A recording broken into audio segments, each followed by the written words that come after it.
Hello दोस्त, नमस्ते, प्रणाम। अपने यूट्यूब पर स्वागत करते हैं। देखिए फिर से लेकर आ गए हैं सुहाग गीत।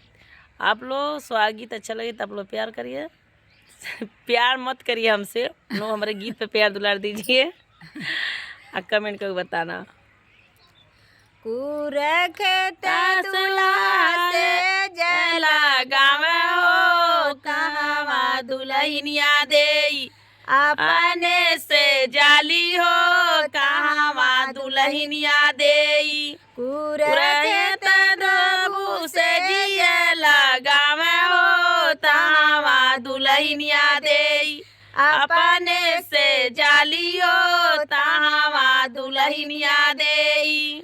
के तुहरे से जरिया प्रभु हरवा हे रैला हो हरवा के बदला प्रभु हरवा से लेबे हो हरवा के बदला प्रभु।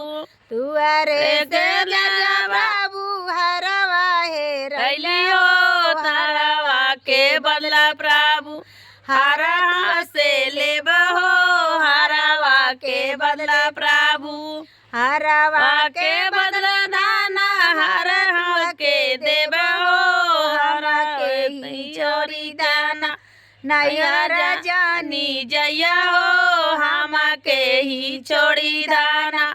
हरवा के बदला दाना हर तू के देबे हो हम के ही छोड़ी दाना। नैहर जानी जया हो हम के ही छोड़ी दाना।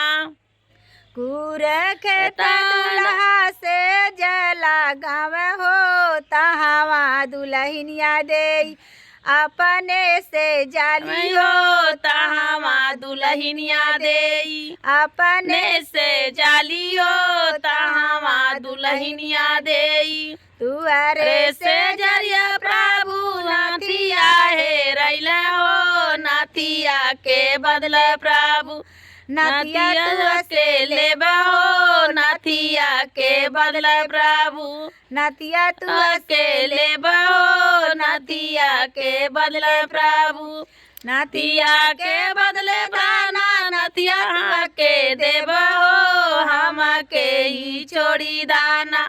नैहर जानी जया हो हम के ही छोड़ी दाना। नैहर जानी जया हो हम के ही छोड़ी दाना।